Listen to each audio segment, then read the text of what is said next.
Hello everyone, welcome to my channel. तो आज हम जो है एनसीईआरटी एग्जाम्पलर के क्वेश्चन करेंगे। तो स्टार्ट करते हैं। हमें इन 4 ऑप्शंस में से कोई एक चूज़ करना है और ग्राफिकली बताना है कि ये 2 इक्वेशंस हैं, इनके बारे में बताना है। तो ग्राफिकली पहले इन दोनों इक्वेशंस को सॉल्व कर लेते हैं। तो जब मैंने इनके पॉइंट्स लिए, पहले मैं फर्स्ट इक्वेशन को लेती हूँ, उसमें मैंने x को 0 भर दिया, तो y की वैल्यू मेरे पास आ जाएगी 10/3। तो x की वैल्यू 0 है तो y है 10/3। अब मैं x की वैल्यू को 1 भर देती हूँ यहाँ पे, तो y की वैल्यू आ जाएगी 16/3। अब मैं सेकंड इक्वेशन को सॉल्व करती हूँ। मैंने x की वैल्यू 0 डाली है, y की वैल्यू 9 आ गई। जब मैं x की वैल्यू 1 डालूँगी तो y की वैल्यू 11 आ गई। अब ग्राफ पे तो आप इसको शो कर ही सकते हो, बट अगर मैं आपको जो हमने रूल्स पढ़े थे उसके हिसाब से बताऊं तो a1/a2 is equal to b1/b2 is not equal to c1/c2 जब होता है तो पैरेलल लाइंस आती हैं हमारे पास। तो वही यहाँ पर भी हो रहा है। देखो a1/a2 तो 3 आ रहा है और b1/b2 भी 3, बट c1/c2 नहीं आ रहा है। इसलिए ये कैसी लाइंस हैं? Parallel lines. और आप ग्राफ पे देखोगे तो भी यही आएगा। ठीक है, नेक्स्ट क्वेश्चन करते हैं। 2 पेयर ऑफ इक्वेशंस दिए हमें और हमें ये ऑप्शंस दिए गए हैं। बताना है हमें कि कैसा सॉल्यूशन आ रहा है इसका। तो दोनों इक्वेशंस लिखी मैंने। अब मैं a1/a2, b1/b2 और c1/c2 निकाल लूँगी। तो a1/a2 आ रहा है मेरा 1/-3। x के कोफिशिएंट a1/a2 होते हैं, b1/b2 y के कोफिशिएंट्स होते हैं। ये भी 1/-3 आ रहा है और c1/c2 मेरा आ रहा है 5/1। ये मेरे कांस्टेंट के कोफिशिएंट्स होते हैं। ठीक है, तो यहाँ पे क्या आ रहा है? a1/a2 is equal to b1/b2 is not equal to c1/c2। और ये भी हमने देखा था कि पैरेलल लाइंस होती है। इसमें पैरेलल लाइंस में हमारा कोई सॉल्यूशन ही नहीं आता है क्योंकि कभी मीट ही नहीं करती हैं, इसलिए यहाँ पे ऑप्शन होगा नो सॉल्यूशन। नेक्स्ट क्वेश्चन है, यहाँ पे हमें बोल रहा है कि कौन सी ऐसी पेयर ऑफ लीनियर इक्वेशन है जो कंसिस्टेंट बनेगी, उसमें लाइंस कैसी होती हैं, कौन सी लाइंस होती हैं। तो देखो 2 पॉइंट्स होते हैं हमारे, कंसिस्टेंट और इनकंसिस्टेंट। ठीक है, तो कंसिस्टेंट वाले में हमारे पास सॉल्यूशन होता है और इनकंसिस्टेंट वाले में हमारे पास सॉल्यूशन नहीं होता है। तो जो जिसमें सॉल्यूशन नहीं होता है वो अभी हमने पढ़ा, वो कौन सी लाइंस होती हैं? पैरेलल। और सॉल्यूशन वाली होती है हमारी इंटरसेक्टिंग लाइंस और कोइंसिडेंट लाइंस। पैरेलल लाइंस में सॉल्यूशन ही होता है, इंटरसेक्टिंग में यूनिक होता है और कोइंसिडेंट वाली में बहुत सारे सॉल्यूशंस होते हैं। तो इसलिए हमारा आंसर आ गया सी ऑप्शन। नेक्स्ट क्वेश्चन है, बोल रहे हैं 2 इक्वेशंस है आपके पास, उसके लिए बताना है हमारा कैसा सॉल्यूशन आ रहा है। तो देखो ग्राफ पे देख लेते हैं इसको। एक तो आ रहा है y इज इक्वल टू 0 और एक है y इक्वल टू -7। तो y इक्वल टू 0 तो लाइन पे ही बन जाएगा हमारी x एक्सिस पे, और y इक्वल टू -7 भी मैंने शो कर दिया है। तो देखो ये लाइंस कभी मीट ही नहीं कर रही हैं, पैरेलल लाइंस हैं। तो पैरेलल लाइंस का कैसा सॉल्यूशन होता है? कोई सॉल्यूशन ही नहीं होता है, इसलिए ऑप्शन डी करेक्ट है। नेक्स्ट क्वेश्चन है,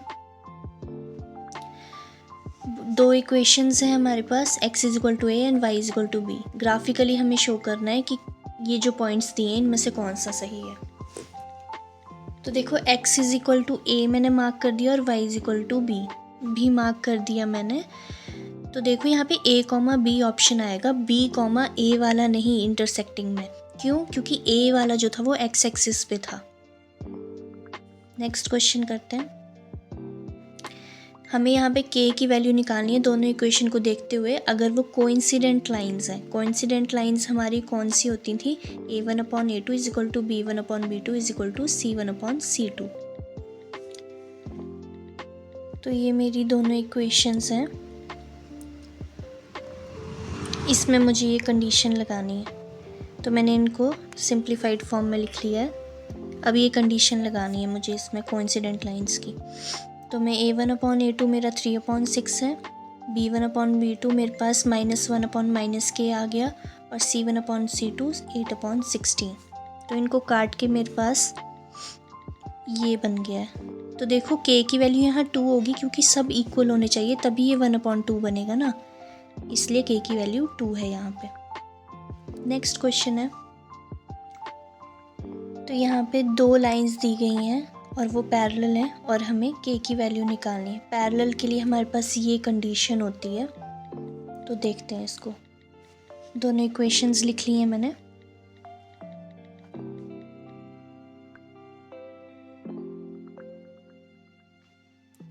अब यहाँ पे इस कंडीशन को लगा देते हैं। तो a1/a2 मेरा 3/2 है, b1/b2 मेरा 2k/5 है और c1/c2 मेरा -2/1 है। तो देखो ये इसके इक्वल तो होना भी नहीं है, तो इस c1/c2 को लेने का फ़ायदा भी नहीं है। तो a1/a2 इक्वल टू b1/b2 वाली ही कंडीशन लेकर चलते हैं, वहाँ से k की वैल्यू आ जाएगी। तो k को एक साइड रहने दे और 2/5 को जब मैं उधर ले गई तो मल्टीप्लाई में 5/2 बन गया, तो ये k की वैल्यू आ गई। नेक्स्ट क्वेश्चन है, c की वैल्यू निकालनी है हमें। 2 इक्वेशंस दी हैं और इनफाइनाइटली मैनी सॉल्यूशंस हैं उसी इन दोनों इक्वेशन के। तो इनफाइनाइटली मैनी सॉल्यूशन हमारी कोइंसिडेंट लाइंस के होते हैं। तो कोइंसिडेंट लाइन की इक्वेशन हमारे पास ये आती है, ये कंडीशन होती है हमारी कोइंसिडेंट लाइंस की। तो दोनों इक्वेशंस लिखी। अब यहाँ पे बस ये कंडीशन लगा देनी है हमें। तो जब मैंने कंडीशन लगाई तो मेरे पास आया c/6 is equal to -1/-2 and -2/-3। इसको सॉल्व किया तो यहाँ पे देखो जो b1/b2 है वो c1/c2 के इक्वल ही नहीं है, तो c की कोई वैल्यू ही एग्जिस्ट नहीं करेगी। नेक्स्ट क्वेश्चन है, बोल रहा है हमें डिपेंडेंट लीनियर इक्वेशंस बतानी है इस इक्वेशन के साथ। तो वो डिपेंडेंट लीनियर इक्वेशन कौन सी बनेगी जो हमें गिवन इक्वेशन है उसके साथ। तो डिपेंडेंट लीनियर इक्वेशंस हमारी कोइंसिडेंट लाइंस में आती हैं और कोइंसिडेंट लाइन की ये कंडीशन होती है। तो मैंने फर्स्ट इक्वेशन जो गिवन है वो लिख ली। अब मैं ऑप्शन से इसको सॉल्व करती हूँ। तो मैंने फर्स्ट ऑप्शन लिया, तो यहाँ पे मैं a1/a2, b1/b2 और c1/c2 निकाला, तो वो मेरा इक्वल नहीं निकला। ठीक है, तो इसलिए फर्स्ट ऑप्शन तो नहीं होगा। सेकंड ऑप्शन लिया, यहाँ पे भी मैं यही कंडीशन लगा रही हूँ। अब जब मैंने यहाँ पे निकाला तो मेरे पास आ रहा है 1/2 इज इक्वल टू -1/2, तो वो तो इक्वल होता ही नहीं है, इसलिए सेकंड ऑप्शन भी कट हो गया। थर्ड ऑप्शन देखते हैं। इसमें मैंने जब लिखा तो ये मेरे पास फिर से इक्वल नहीं आया है, जो c1/c2 है वो दोनों के इक्वल नहीं है। अब डी ऑप्शन देखते हैं। इसमें जो है हमारे पास -1/2 ही आ रहा है तीनों में, तो ये ठीक हो गया हमारा ऑप्शन। नेक्स्ट क्वेश्चन करते हैं। बोल रहे हैं पेयर ऑफ लीनियर इक्वेशन बताना है which has a unique solution. अब यूनिक सॉल्यूशन कैसा होता है, मतलब वो ओनली सॉल्यूशन है उसका। मतलब ये जो x और y की वैल्यूज़ दी हैं, ये वैल्यूज़ जो हैं हम इन इक्वेशन में जो ये नीचे ऑप्शंस में दिए हैं ये इसको सेटिस्फाई करनी चाहिए। मतलब अगर आप इनको इसमें पुट करोगे तो आपके पास इक्वल वैल्यूज़ आएंगी। देखना कैसे, मतलब ये दोनों इक्वेशंस में मैं x की वैल्यू और y की वैल्यू डाल दी। ठीक है, अब देखो यहाँ पे तो -1 इक्वल टू -1 आ गया, मतलब left hand side is equal to right hand side, तो ये तो ठीक है। बट जब मैंने सेकंड वाली को सॉल्व किया तो वहाँ पे इक्वल नहीं आ रहा है, तो मतलब ये इसको सेटिस्फाई कर ही नहीं रहा, तो ऑप्शन ए गलत हो गया। ऑप्शन बी जब मैंने देखा, अब इसमें डालते हैं x और y की वैल्यूज़, बस आपको पुट करनी है और देखना है दोनों साइड्स लेफ्ट हैंड साइड और राइट हैंड साइड इक्वल आ रही हैं कि नहीं आ रही हैं। अब देखो फर्स्ट इक्वेशन में तो आ गई इक्वल, सेकंड को सॉल्व करती हूँ उसमें भी आ गई इक्वल, तो दोनों ही इक्वेशन में सेटिस्फाई कर रहे हैं, मतलब ऑप्शन बी करेक्ट है। अब ऑप्शन सी करते हैं। अब ऑप्शन सी देखो वो इक्वल नहीं आ रहा, तो left hand side not equal to right hand side, तो सेकंड वाली इक्वेशन को सॉल्व करने का मतलब ही नहीं है, पहले क्योंकि कट हो गया। तो डी ऑप्शन को भी देख लेते हैं।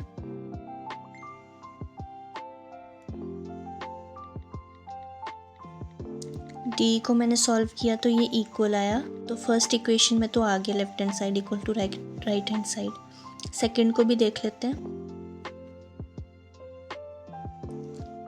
तो इसमें भी इक्वल है, मतलब डी ऑप्शन भी हमारा करेक्ट है। नेक्स्ट क्वेश्चन है, देखो x और y की वैल्यूज़ दी हैं और वो बोल रहे हैं वो सॉल्यूशन है इन दोनों इक्वेशन का, तो मतलब इसमें सेटिस्फाई करना चाहिए, इनमें वैल्यूज़ डालेंगे तो दोनों इक्वेशन में हम x और y की वैल्यूज़ डाल देंगे। डालने के बाद देखो मेरे पास दो इक्वेशन है, दो वेरिएबल हैं, तो मेरा बन जाएगा। अब यहाँ से मैंने a की वैल्यू निकाली, इसको इक्वेशन 1 दिया, अब मैं दूसरी इक्वेशन में यहाँ पे इसको पुट कर दूँगी इक्वेशन 1 को, तो मेरे पास b की वैल्यू आ जाएगी, तो b की वैल्यू आ गई 1। अब b की वैल्यू को मैं पुट कर दूंगी इक्वेशन 1 में, तो a की वैल्यू आ जाएगी वहाँ से, तो ये दोनों ही वैल्यूज़ आ गई मेरे पास, तो ऑप्शन सी करेक्ट है यहाँ पे। नेक्स्ट क्वेश्चन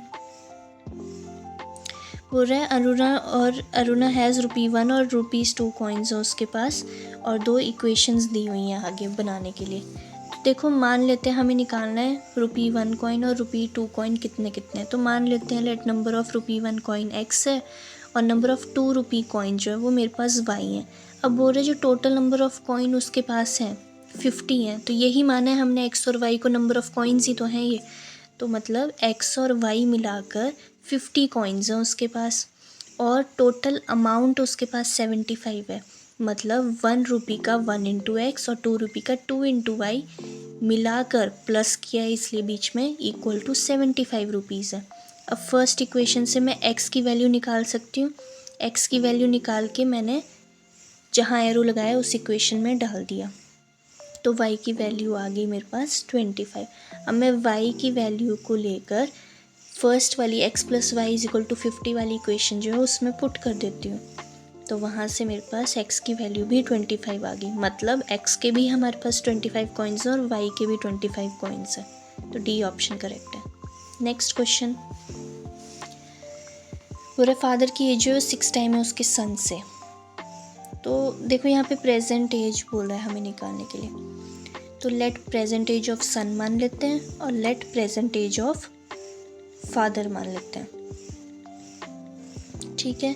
अब बोल रहे फादर की एज जो वो 6 टाइम्स है उसके सन के, तो अकॉर्डिंग टू क्वेश्चन बना लेते हैं इसको, फादर की एज है 6 टाइम्स, तो इक्वल करने के लिए हम सन की एज के साथ 6 टाइम्स करते हैं, ठीक है।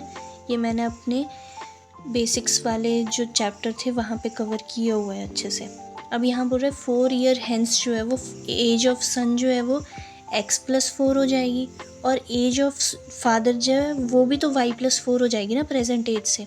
अब इस इक्वेशन में बोल रहा है कि जब 4 ईयर हेंस था तो फादर की एज जो है वो 4 टाइम्स हो गई थी, तो हमें जो है वो किसकी साइड 4 टाइम्स करना है, सन की एज के साथ, क्यों, क्योंकि इक्वल टू का साइन लगा है बीच में इसलिए।